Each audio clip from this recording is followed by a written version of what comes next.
એવો વિશ્વાસ દિવ્ય પરમ ગુરુને પૂજ્ય શ્રી નારણદાસજી મહારાજ શ્રીમાં આવ્યો અને કહ્યું કે નારણદાસ તુજ સમો જુગમે પ્રિય ન કોઈ, જબિત પ્રતીત ગતિ પરમ કી કહન આયે હું મમતોય. પરમ પદની જે પરમ ગતિ છે, મહાન ગતિ છે, એ હું તને આપવા માટે આવ્યો છું, કારણ કે મને તારા ઉપર વિશ્વાસ આવ્યો છે. પણ આવો વિશ્વાસ પૂજ્ય શ્રી નારણદાસજી મહારાજ શ્રીએ કેવી રીતે સંપાદન કર્યો હશે? પરમ ગુરુએ જે પ્રમાણે કહ્યું છે પ્રમાણે પોતાનું તન મન પરમ ગુરુના શરણમાં એમણે અર્પણ કર્યું. પૂજ્ય શ્રી નારણદાસજી મહારાજ એક ક્ષણ પણ દિવ્ય પરમ ગુરુને ભૂલતા નહોતા. પરમ ગુરુને ભૂલીને આ સંસારની માયાનું આપણે ચિંતન કરીએ છીએ. જે માયા મળશે કે નહીં ખબર નથી, માયા સુખ આપશે કે નહીં ખબર નથી, અને જાણીએ છીએ કે અંતે માયા તો રહેવાની જ નથી. એનું અસ્તિત્વ કેટલું, છતાં પણ વિચાર કરીએ કે આવો અમૂલ્ય માનવ દેહ મળ્યો છે, હરિનું સ્મરણ કરવાને બદલે માયાનું સ્મરણ કરીએ છીએ. માયા તો જેટલી જરૂરી છે એટલી મળે ત્યાં સુધી સારું છે, પણ જરૂર કરતા વધારાની ચાહના રાખી તો પણ દુઃખ છે, અને મળશે તો પણ દુઃખ છે. વિવેક પૂર્વક વાપરતા નહીં આવડે તો દુઃખ છે. ઘણા ધનવાન લોકો પાસે બહુ જ પૈસા છે એટલે સુખી છે એવું માનવાનું કોઈ કારણ નથી. વધારે પડતી સંપત્તિ માણસને ભોગના માર્ગે લઈ જાય છે, વિલાસના માર્ગે લઈ જાય છે, અનીતિના માર્ગે લઈ જાય છે, કુમાર્ગે લઈ જાય છે, અને પછી એનું પતન થાય છે.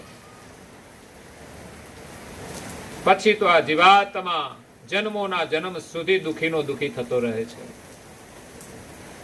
એટલે પરમ ગુરુને વિશ્વાસ આવે એટલા માટે આપણું આ નશ્વર તન અને મન આપણે આપવાનું છે. જે મન પણ નાશવંત છે, મનના કારણે જ આપણે દુખી થઈએ છીએ. એ મન જો પરમ ગુરુમાં અર્પણ કરી દઈએ તો દુખી થવાને કોઈ અવકાશ જ નહીં રહે. મનને મળે તો આનંદ અને ન મળે તો દુઃખ. કેટલી બધી ભ્રાંતિ છે. કોઈ વસ્તુ ન મળે એનું દુઃખ શા માટે? જે હતી નહીં આપણી પાસે ને ન મળે તો દુઃખ શાનું? મળ્યા પછી પણ જતું રહે તો પણ દુઃખ ન હોવું જોઈએ, એવી આપણી સમજણ હોવી જોઈએ. કારણ કે જે મળશે તે જશે. આવ્યું છે તો બધું જ જવાનું છે. વિચાર આપણે આપણો કરવાનો છે કે આપણે કોણ છીએ. બસ આપણી ઓળખ થઈ ગઈ તો જીવનમાં બધું જ કામ થઈ ગયું. સાચું સુખ આપણા સ્વરૂપમાં છે, કોઈ વસ્તુમાં નથી. વસ્તુને તો આપણે માનીએ તો સુખ, ન માનીએ તો દુઃખ. કોઈ વસ્તુ કાયમને માટે સુખ આપતી નથી. કોઈ પણ વસ્તુ જ્યારે મળે ત્યારે જેટલો આનંદ હોય એટલો આનંદ કાયમ રહેતો નથી. નવી ગાડી લાવો, જેટલો આનંદ એ દિવસે હોય એટલો એક વર્ષ પછી નહીં હોય, 5 વર્ષ પછી એટલો આનંદ નહીં હોય,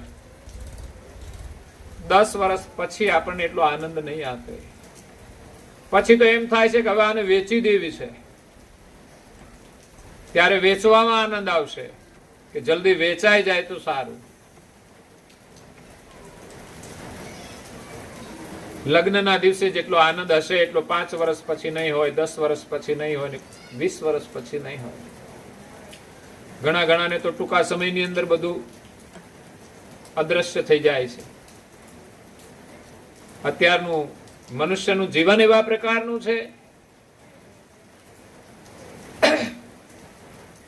તો પ્રભુના સુમિરન વગર આપણને સાચું સુખ નહીં મળે. અને એના માટે એક વિરહ જોઈએ અને બીજો વૈરાગ જોઈએ, જેમાં આપણું તન અને મન પરમ ગુરુના શરણમાં અર્પણ કરવાનું છે જદપી રીજ પરે તો પરમ પદ તુરત દેત દર્શાઈ. જ્યારે પરમ ગુરુની રીજ પ્રાપ્ત થશે, પરમ ગુરુ આપણી સેવાથી પ્રસન્ન થશે, આપણા સ્મરણથી પ્રસન્ન થશે, તો આપણને પરમ પદનું દાન કરી દેશે. તન અને મન કેવી રીતે આપવાના છે? તનથી સેવા ને મનથી સ્મરણ. મનથી સ્મરણ નહીં કરીએ તો મન વિષયોની અંદર લાગેલું રહેશે, વિષયોનું ચિંતન કરશે અને વિષયોની પ્રાપ્તિ માટે એટલું બધું પાગલ થઈ જશે કે આપણને પાગલ બનાવી દેશે.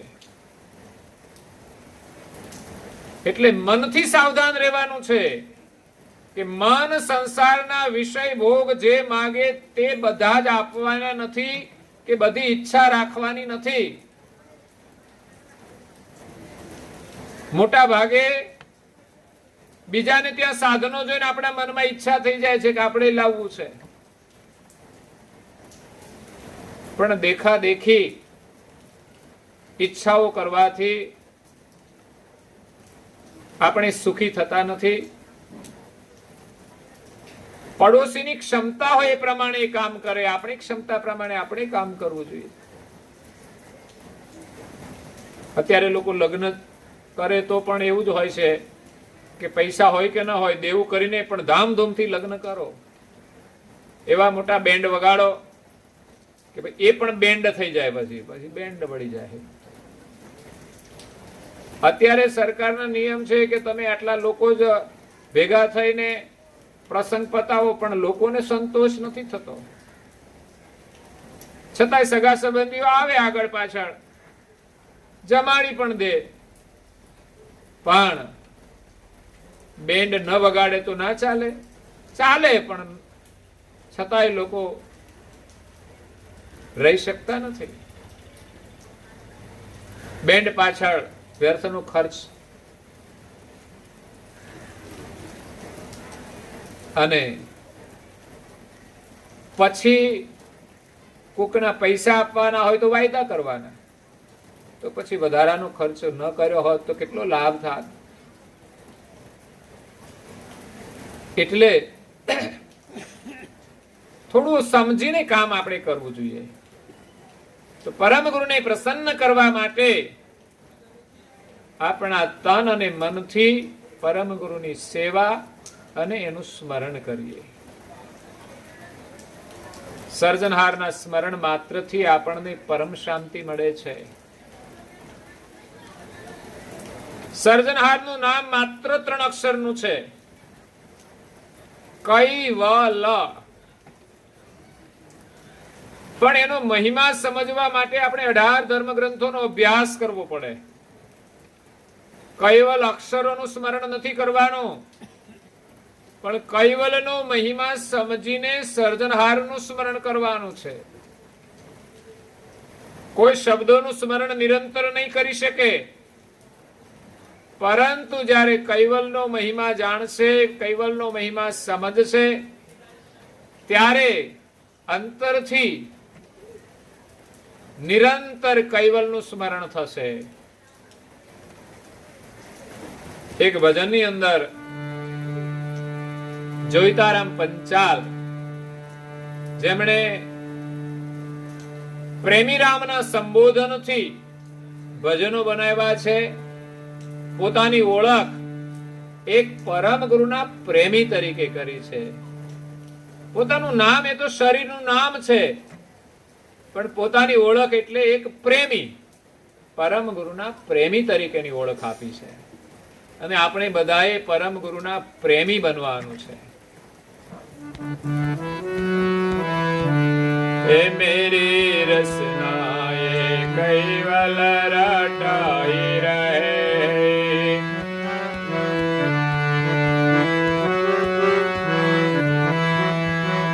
હે રટાઈ રહે, રટાઈ રહે, રટાઈ રહે, રટાઈ રહે, મેરી રસનાએ કૈવલ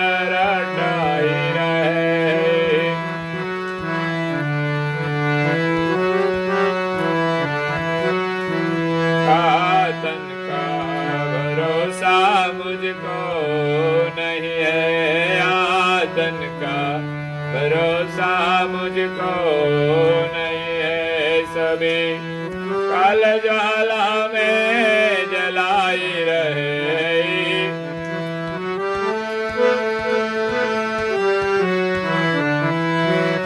मेरी रचनाएं कैवल रटाई रहे।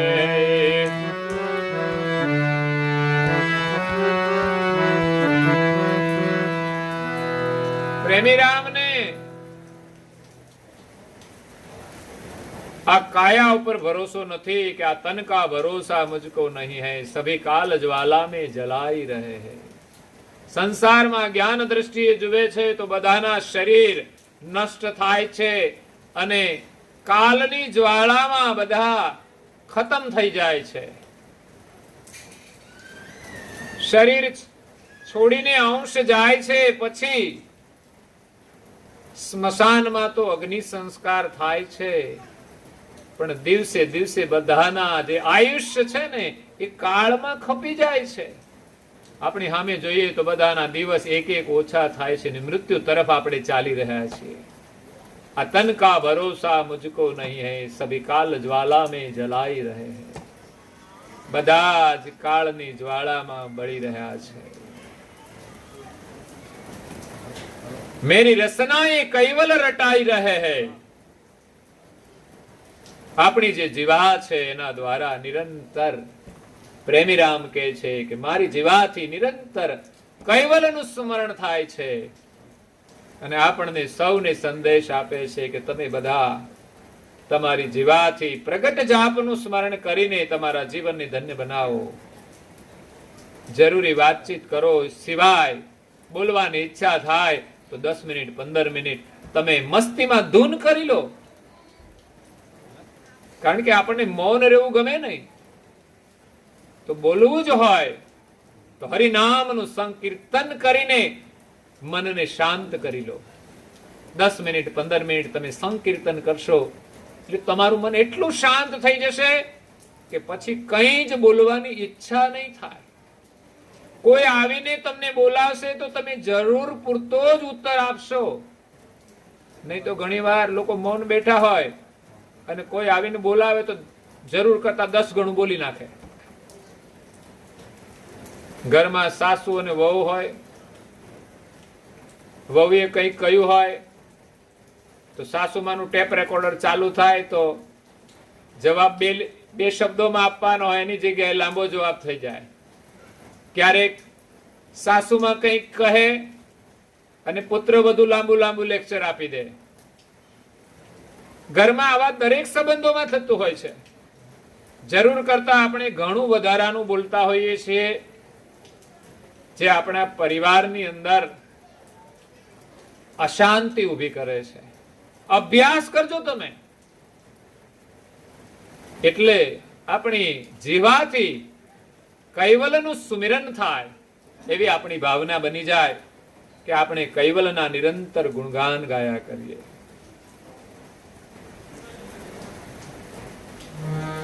તો અહીંયા દિવ્ય પરમ ગુરુ વ્રેહ વૈરાગનું વર્ણન કરતા કહે છે, તેહી માટે ગુરુ સંત શરણ વેનો કોહુ મોક્ષ નહીં પાઈ।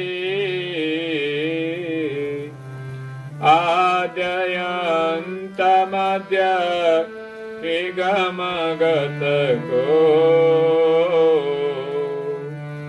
સતગુરુ દેત દેખાઈ। તે માટે ગુરુ સંત શરણ વિનું કહું મોક્ષ નહીં પાઈ।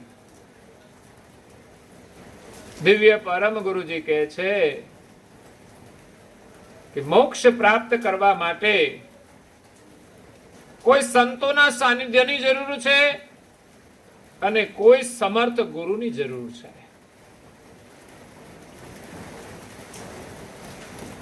સંતોના સંગથી આપણને સત્સંગ મળે અને સર્જનહારનો મહિમા સમજાય, સર્જનહારનું સ્મરણ કરવાની ભાવના જાગે અને સાચા ગુરુની પ્રાપ્તિ થઈ જાય। ત્યારે આ ભવબંધનમાંથી આપણને મુક્તિ મળી જાય છે. કારણ કે સંતોનો સંગ કરતા કરતા, સત્સંગ કરતા કરતા એ સંતોમાંથી આપણને કોઈ ગુરુ મળે છે. અગર તો સંતોના સત્સંગથી સાચા ગુરુની પહેચાન થાય છે. આ જગતની અંદર પરમ ગુરુ શ્રીમદ કરુણાસાગર મહારાજ એક સમર્થ ગુરુ છે, જેમની કૃપાથી આપણને સર્જનહારની પ્રાપ્તિ થાય છે, સર્જનહારની ઓળખ થાય છે, નિજ ઘરની પ્રાપ્તિ થાય છે. નહીં તો આ દુનિયામાં અનેક સંતો છે, અનેક ગુરુઓ પણ છે,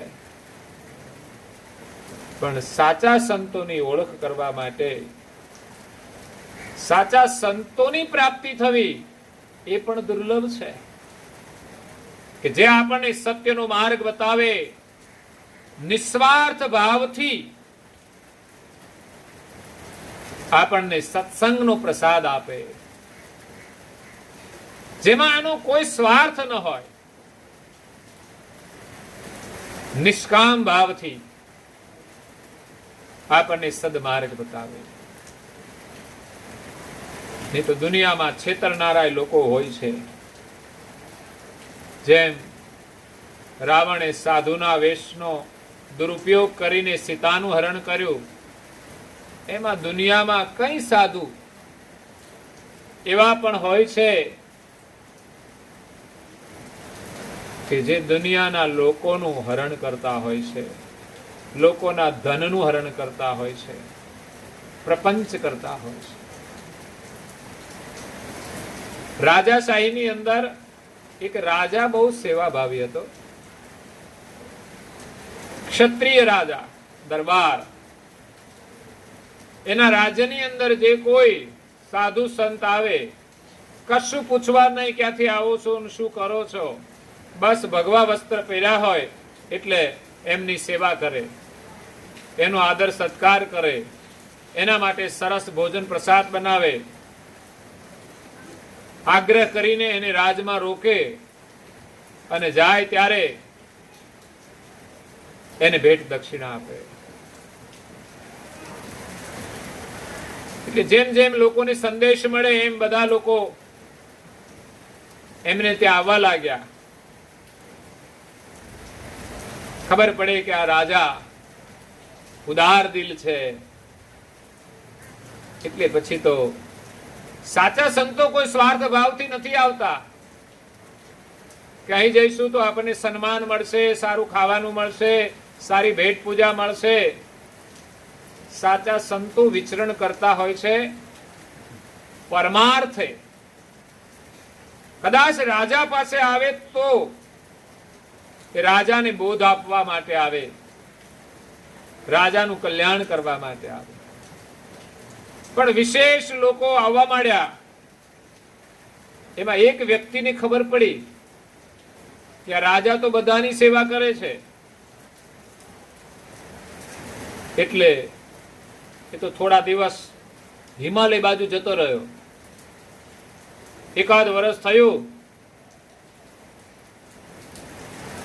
માથાની જટા વધી ગઈ, દાઢી વધી ગઈ, એટલે સાધુનું સ્વરૂપ બની ગયું અને ભગવા વસ્ત્ર કઈથી લઈ અને પહેરીને રાજમાં આવે છે. રાજાને સલાહ આપે છે કે રાજા, તમે સેવા તો બધાની કરો છો, પણ એમાં સાચા ખોટાની પરીક્ષા કરો છો કે નહીં? રાજા કે ના, એ તો આપણે તો ભગવા વસ્ત્ર જોઈને બધાની સેવા કરીએ છીએ. તો કે આવી રીતે સેવા કરવાથી કલ્યાણ ના થાય, અને આવી રીતે કરવાથી આપણું ધન ખાલી થઈ જાય. એટલે રાજાએ પૂછ્યું તો શું કરવું જોઈએ? તો કે જે કોઈ આવે એની પરીક્ષા કરવી જોઈએ, એને પૂછવું જોઈએ. તો કે શું પૂછવાનું? તો એની પરીક્ષા કરવા માટે પેલી વ્યક્તિ પણ કોઈ અનુભવી નહોતી, પણ આ તો થોડા દિવસ હિમાલય બાજુ જઈને થોડું શીખી લાવ્યા. એમાંથી રાજાને ઉપદેશ આપવા માંડ્યા કે કોઈ પણ સાધુ આવે એને તમે પૂછજો, હું તમને એક મંત્ર આપું છું અને મંત્રનો અર્થ પૂછવાનો. એ સમય એવો હતો કે કોઈ વિશેષ ભણેલા નહોતા અને એમાં સંસ્કૃત તો કોઈને ના આવડે. જે આપણી ભાષા હતી ગુજરાતી એ પણ બધાને વાંચતા ના આવડે, એમાં સંસ્કૃતમાં તો કઈ જ ખબર ન પડે. આજે પણ ઘણા વિદ્વાનો કથાકારો સંસ્કૃતના શ્લોકો બોલે પણ શ્રોતાઓને કઈ સમજ ન પડે. એ તો બોલી જાય, હા એનો ભાવાર્થ સમજાવે તો ખબર પડે, બાકી શ્લોક બોલી જાય તો એમ લાગે કે મહારાજ તો બહુ કઈ વિદ્વાન લાગે છે. અને ઘણીવાર વક્તાઓ સારું દેખાવા માટે પણ પ્રભાવી ઉચ્ચારણ કરતા હોય છે. અમુક પ્રકારનો પ્રભાવ ઉભો કરવા માટે અમુક પ્રકારનું શીખી લેતા હોય છે.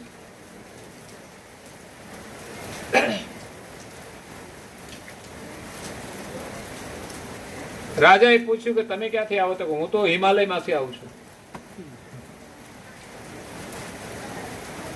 અને અહીંયા છે ને મોટા સંતો આવશે ને તો પૂછશો ને ક્યાંથી આવો છો? હિમાલયમાંથી જ આવતા હશે બધા. કેમ તો હિમાલયનો પ્રભાવ જ એવો, હિમાલયમાં જ તપ થાય અને ત્યાંથી તપ કરીને આવે છે.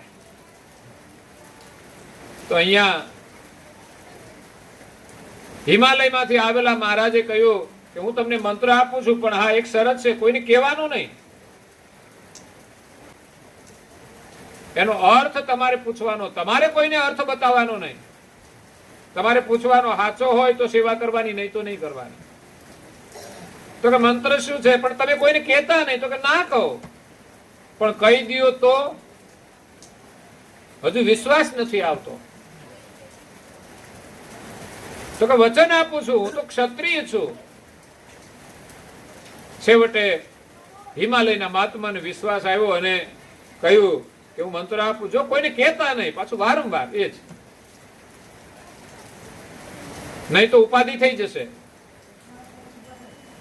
હવે હારો મંત્ર હોય ને લોકોને કહેવામાં હું ઉપાધિ થઈ જાય, પણ ખોટા મંત્ર પકડાઈ જાય ને અને પછી કોઈને ખબર પડી જાય તો ઉપાધિ થયા વગર રહે નહીં. મંત્ર આપ્યો, યદા યદા હિ ધર્મસ્ય ગ્લાનિર્ભવતિ ભારત. જો કે આગળનો પછી છે મંત્ર શ્લોક, પણ એને આવડતો નહોતો, આટલું જ શીખી લાવ્યો હતો. યદા યદા હિ ધર્મસ્ય ગ્લાનિર્ભવતિ ભારત. પછી આગળનો તો જાણે કોઈ બીજા.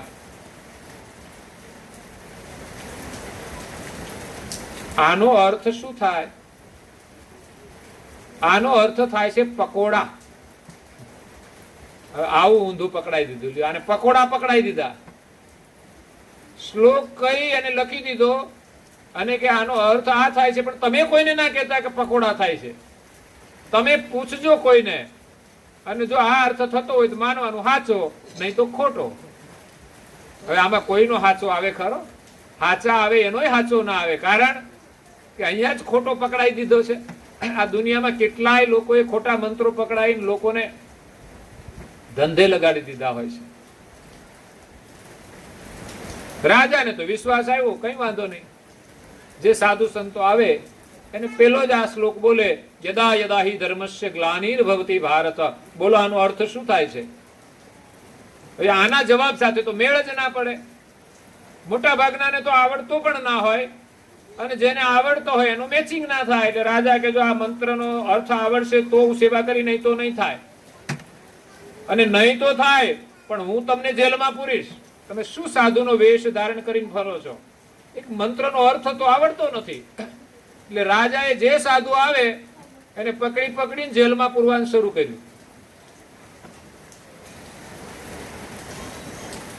એક દિવસ રાજાના ધર્મપત્ની રાણીબા, એમના ગુરુ અલગ હતા. એક દિવસ એ પધાર્યા રાજની અંદર, આવતા છે વારંવાર. અને રાણીબા રાજાના પરાક્રમથી માહિતગાર હતા કે આને કંઈક ભૂત વળી ગયું છે, એટલે સાધુ સંતોને જેલમાં પૂરે છે. અને રાણીનું સાંભળે નહીં. ઘરમાં ઘણા આવા હોય છે ધર્મપત્નીની સાચી વાત પણ સાંભળતા નથી.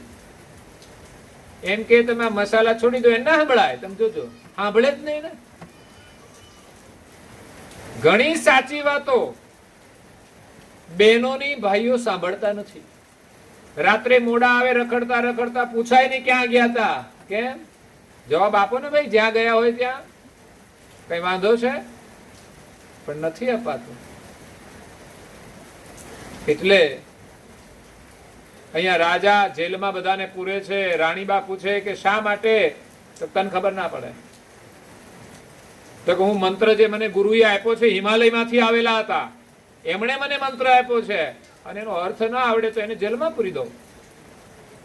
રાણીબાના ગુરુ આવ્યા એટલે એને રાણીવાસમાંથી બારીમાંથી જોયું કે આજ તો ગુરુ મહારાજ આવે છે, પણ અહીં આવશે તો ઉપાધિ કરી દેશે. રાજા એને પકડીને જેલમાં પૂરી દેશે. એટલે રાણીએ સાવધાન થઈને એક દાસીને મોકલી, તું જા અને ગુરુ મહારાજને સામે આપણો જે હવા મહેલ છે ને, ગામની જે રાજમહેલની બહાર નદીને કાંઠે બનાવ્યો છે, એમાં એમને ઉતારો આપી દે. રાણીની દાસી ગઈ ઝડપથી. રાણીબાના ગુરુ મહારાજને પ્રણામ કર્યા કે ગુરુદેવ, રાણીબાએ મને મોકલી છે અને આપણા ઉતારાની વ્યવસ્થા આ રાજભવનમાં નથી, પણ સામે હવા મહેલમાં છે. એટલે હવા જ આવે, એમાં હવા જ ખાવાની, બસ. ચારે બાજુથી હવા જ આવે, ખુલ્લો રાજમહેલ. ત્યાં બેઠક વ્યવસ્થા બધી કરી અને ઉતારો આપ્યો. પણ રાણીબાના ગુરુ મહારાજે પૂછ્યું કે ભાઈ, દર વખતે તો હું વારંવાર આવું છું અને રાજમહેલમાં જ ઉતારો હોય છે, પણ આ વખતે અહીંયા હવા મહેલમાં ઉતારો આપવાનું કોઈ કારણ ખરું? તો કે કારણ તો એવું છે કે રાજાજીને કોઈ ગુરુ મળ્યા છે, હિમાલયમાંથી આવેલા હતા, અને એમણે એને કોઈ મંત્ર પકડાયો છે, અને એનો અર્થ ના આવડે એને રાજા જેલમાં પૂરે છે.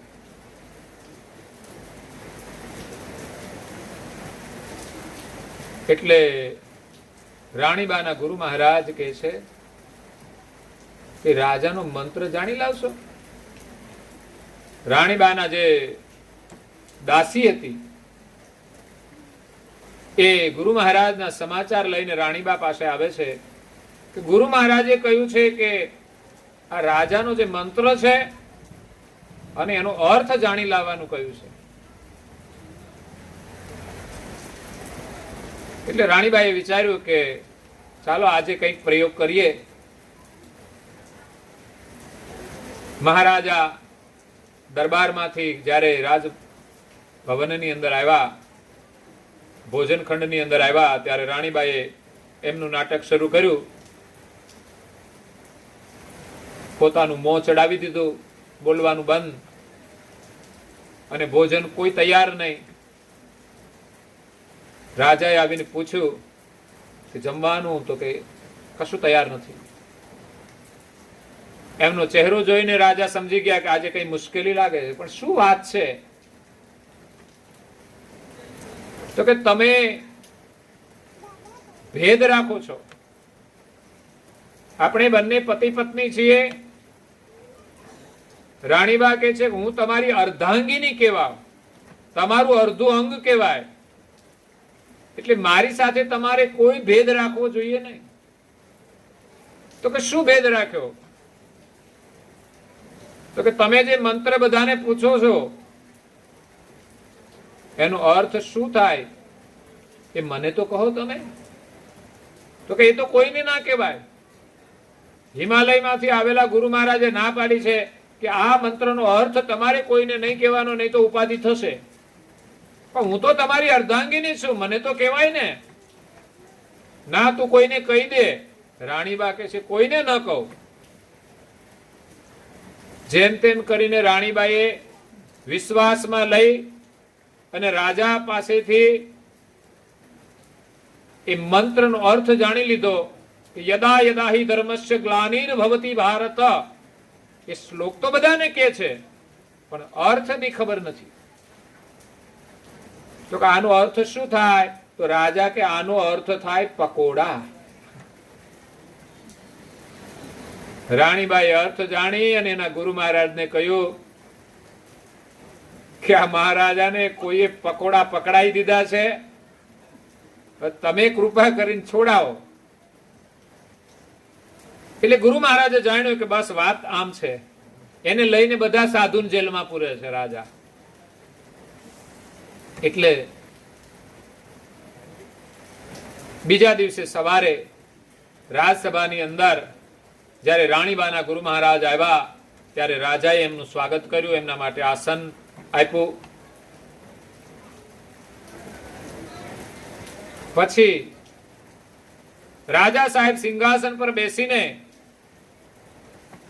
ગુરુ મહારાજને કહે છે કે હું તમને જે મંત્ર કહું તે મંત્રનો અર્થ તમારે કહેવાનો છે.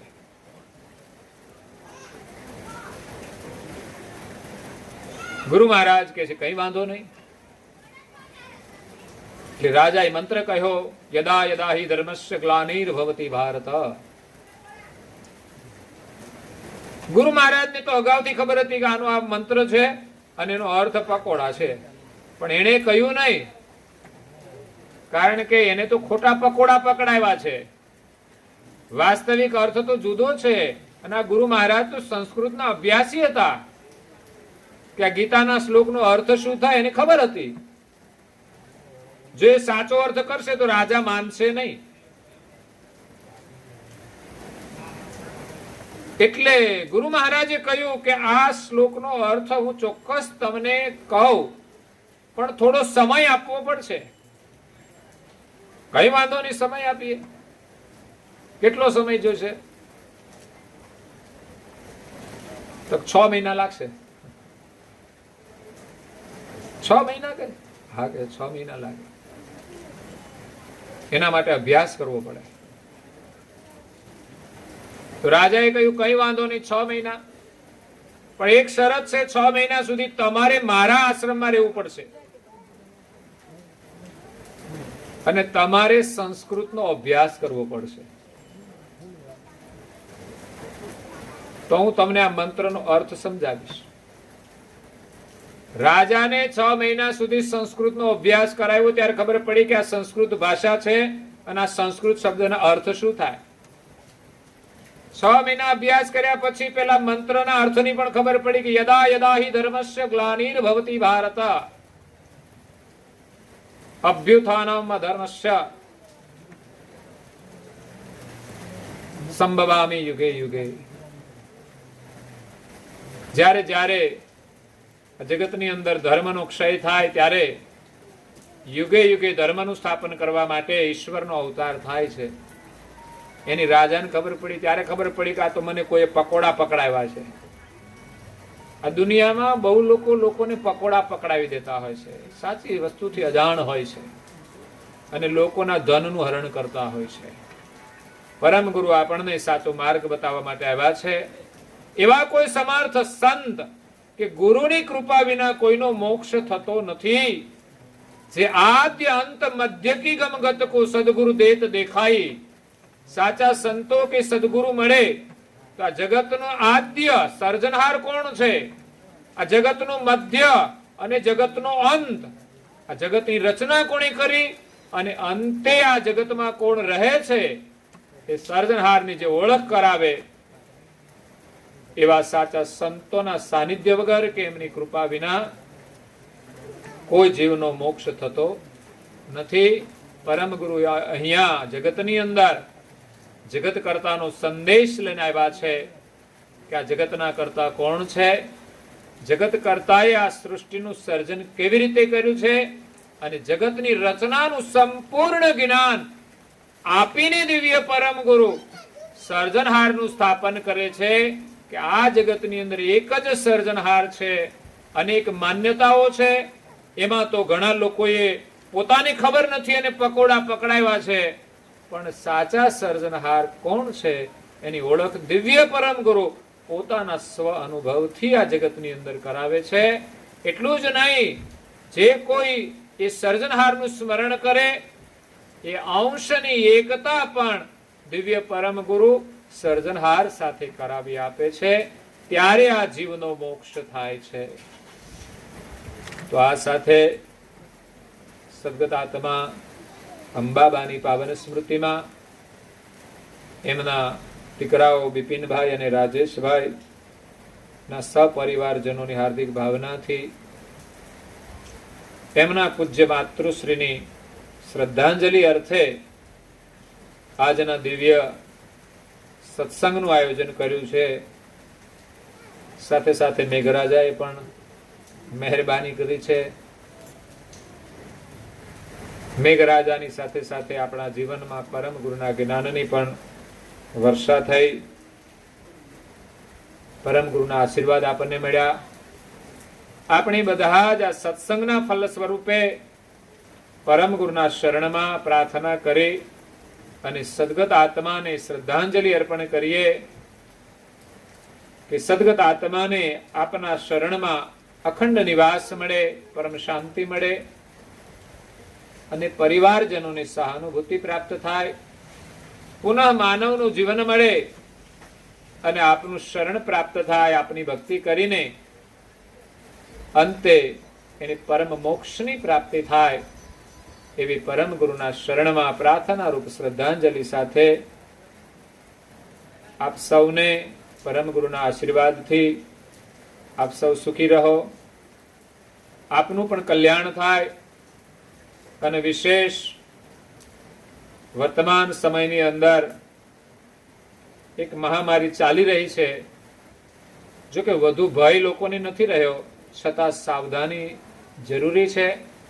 સાવધાનીના ભાગરૂપે આપ સૌ આજે અહીંયા સત્સંગ પારાયણની અંદર આવ્યા છો સદગત આત્માની શ્રદ્ધાંજલિ આપવા માટે.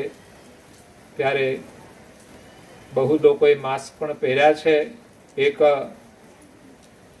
નિયમનો આદર છે અને આપણો એક વિશ્વાસ છે કે આપણી સલામતી માટે આપણે આ અવશ્ય કરવું જોઈએ અને બને એટલું લોકોથી દૂર રહીને જરૂરી હોય એટલું જ કામ આપણે કરવું જોઈએ. તો કોરોના ભયંકર છે, છતાં પણ અત્યારે વર્તમાન પરિસ્થિતિ છે એ પ્રમાણે એટલો આપણને ભય નથી, પણ છતાંય સાવધાની અનિવાર્ય છે. ટૂંક સમયમાં એનો ઈલાજ થઈ જશે તો આપણે બધા જ એનાથી મુક્ત થઈ જઈશું. પરમ ગુરુના શરણમાં પ્રાર્થના કરીએ કે જલ્દી એમની ઔષધિ મળે અને બધા જ આ કોરોનાના ગ્રહણથી મુક્ત થાય. કારણ કે કોરોના તો કોઈ કોઈને લાગે છે અને કોઈ એના ભોગ બની જાય છે, પણ કોરોનાના ભયથી આપણું જીવન અસ્તવ્યસ્ત થઈ ગયું છે. એટલે એ રાબેતા મુજબ શરૂ થાય, કારણ કે આપણા બાળકો ભણવા જઈ શકતા નથી, એનું શૈક્ષણિક કાર્ય ખોરંભે પડ્યું છે. એ બહુ જ મોટો એક વિક્ષેપ છે અને જનજીવનમાં પણ જેના જીવનમાં અસર થઈ જાય છે એને તો તકલીફ થાય જ છે. એટલે ખાસ આપણે બધા જ સાવધાન રહી અને પરમ ગુરુના શરણમાં પ્રાર્થના કરીએ અને જરૂરી કામ પણ સાવધાનીથી કરીએ. તો આ સાથે આપ સૌને પરમ ગુરુના આશીર્વાદ, સૌ સુખી રહો એટલી પરમ ગુરુના શરણમાં પ્રાર્થના સાથે મારી વાણીને અહીંયા વિરામ આપું છું. અસ્તુ સત કૈવલ સાહે. આદ્ય સક્ર સ્વરાજ કરુણેશ કૈવલ કરતા કી પૂજ્ય શ્રી કૃષ્ણ સ્વામી મહારાજ કી, પૂજ્ય શ્રી પરમ ગુરુ કરુણાસાગર મહારાજ કી, પૂજ્ય શ્રી નારાયણદાસજી મહારાજ કી, પૂજ્ય શ્રી સબકુબેરાચાર્ય મહારાજ કી, શ્રી સબ સંતન કી, શ્રી સબદેવન કી, શ્રી જ્ઞાન સંપ્રદાય કી, શ્રી ગુરુગાદી સારસાપુરી કી, શ્રી કૈવલ ધામ કી. દિવ્ય સત્સંગ કથા પુણાવતી કા સત કૈવલ સાહેબ. 3 વાર પગે લાગવા. પ્રભુ જય કરુણાનિધિ, આરતી આરતી પૂર્વક આરતી, સરતા કરે પ્રભુ જય કરુણાનિધિ,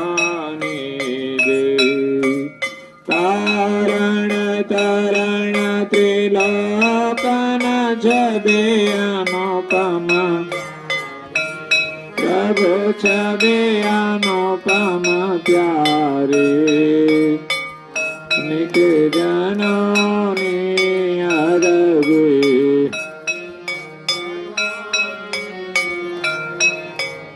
और अंतर ले प्रभु जय करुणा निधि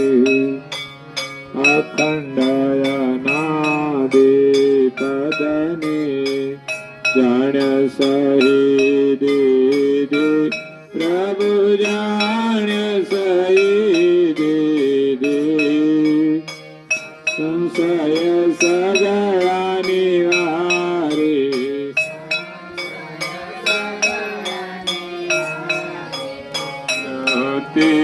शुद्ध के जय प्रभु जय करुणा निधि चरण शरण महिमा मंगलकारी प्रभु महामंगलकारी मंदमते नो मंदमते नो मान ओळखे कई विधि प्रभु जय करुणा निधि करुणा सागर नाम तुम्हारो अविचल पदवासी प्रभु अविचल पदवासी शरण तने सान